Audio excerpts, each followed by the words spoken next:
क्या आपने 10 करोड़ रुपए की घड़ी देखी है? और आखिरकार इन घड़ियों को फैक्ट्री में किस तरह से बनाया जाता है? कैसे इतनी छोटी सी घड़ियों को फैक्ट्री में इतनी बारीकी से बनाया जाता है? दोस्तों, समय जैसी मूल्यवान चीज के बारे में हमें बताने वाली घड़ी को बनाने के लिए सबसे पहले इसकी बॉडी को तैयार किया जाता है और इसके लिए प्लास्टिक को मोल्डिंग मशीन में तैयार किया जाता है और घड़ी के शेप में बनाकर इसके एक्स्ट्रा पार्ट को कट कर लिया जाता है। अब इसके बाद बारी आती है घड़ी की फेस को तैयार करने की। इसके लिए सबसे पहले इसका डिजाइन कंप्यूटर में तैयार किया जाता है।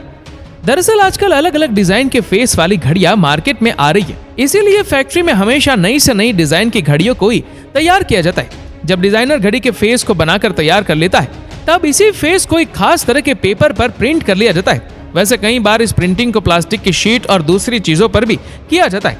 दरअसल ये इस बात पर डिपेंड करता है कि घड़ी का फेस किस चीज से तैयार किया जाए। फिर जब ये प्रिंटिंग खत्म हो जाती है, तब इसकी कटिंग करके इसे अलग कर लिया जाता है। अब यहाँ घड़ी की बॉडी और फेस बनकर तैयार हो जाती है और इसके बाद बारी आती है घड़ी की सुइयां बनाने की।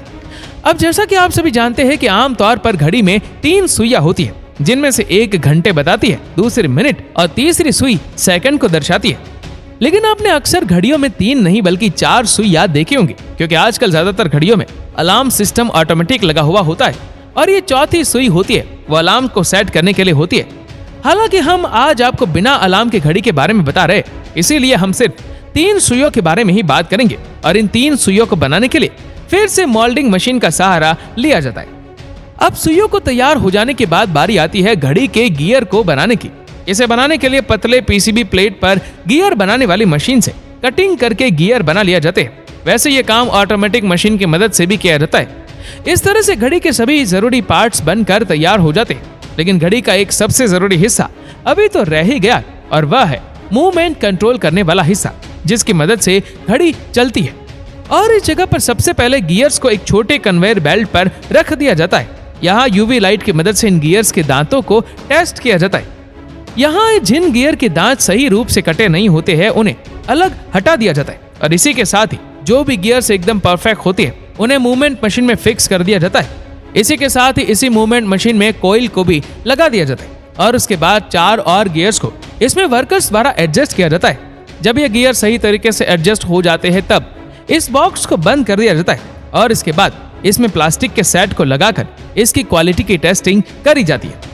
इसके बाद बारी आती है फेस क्लॉक को क्लॉक मूवमेंट के साथ असेंबल करने की और इसे असेंबल करने के लिए फेस क्लॉक को क्लॉक मूवमेंट बॉक्स पर रखकर वॉशर और हेक्स नट से टाइटली कस दिया जाता है। इसके बाद इसमें 3 सुइयों को एक स्पेसिफिक एंगल पर लगा दिया जाता है। ये वही 3 सुइयां है जिन्हें हम hour hand, minute hand, second hand कहते हैं। अब इसके बाद पूरे सेट को प्लास्टिक बॉडी में रखकर ग्लास से बंद कर दिया जाता है। वैसे जरूरी नहीं कि घड़ी की बॉडी सिर्फ प्लास्टिक की हो, क्योंकि बहुत सी कंपनियां अलग अलग मेटल का यूज करती है और अपनी घड़ियों को अलग अलग तरह से डिजाइन भी करती है। खैर, अब जब इन घड़ियों की मैन्युफैक्चरिंग कंप्लीट हो जाती है, तब इन्हें पन्नी में रखकर एक बॉक्स में रख दिया जाता है और इसके बाद इन्हें सेल करने के लिए मार्केट में भेज दिया जाता है।